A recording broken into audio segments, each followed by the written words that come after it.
1528 में खानवा के भीषण युद्ध के कुछ समय बाद राणा सांगा का निधन हो जाता है। वे मेवाड़ को वीरता, सम्मान और शक्ति की ऊंचाई पर छोड़कर गए थे, लेकिन अब मेवाड़ पर हमले बाहर से नहीं, अंदर से होने लगे।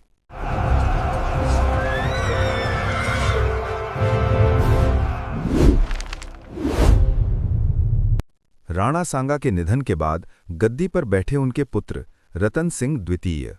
दरबार में असंतोष बढ़ने लगा, सरदारों में मतभेद होने लगे, क्योंकि रतन सिंह अपने पिता जैसी क्षमता और शक्ति नहीं दिखा पाए।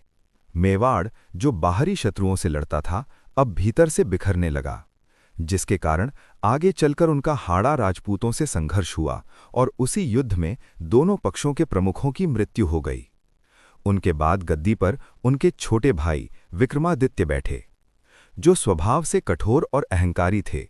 वे सरदारों और प्रजा के साथ उचित व्यवहार नहीं करते थे। इसी अव्यवस्था का लाभ उठाते हुए राणा सांगा के भाई पृथ्वीराज का पुत्र बनवीर मेवाड़ की गद्दी हथियाने की योजना बनाने लगा।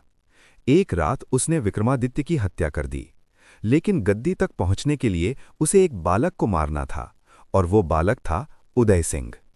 इसके लिए वो राजमहल के शयन कक्ष की ओर बढ़ा। उदय सिंह की देखभाल की जिम्मेदारी थी पन्नादाई पर। उन्होंने पास में सो रहे अपने पुत्र को उदय सिंह की जगह सुला दिया। बनवीर ने उस बच्चे को उदय सिंह समझकर मार दिया और उदय सिंह को पन्नादाई ने चुपचाप महल से बाहर निकाल दिया। ये बलिदान केवल एक मां का नहीं था, ये मेवाड़ के भविष्य को बचाने का बलिदान था। उदय सिंह को गुप्त स्थानों पर सुरक्षित रखा गया।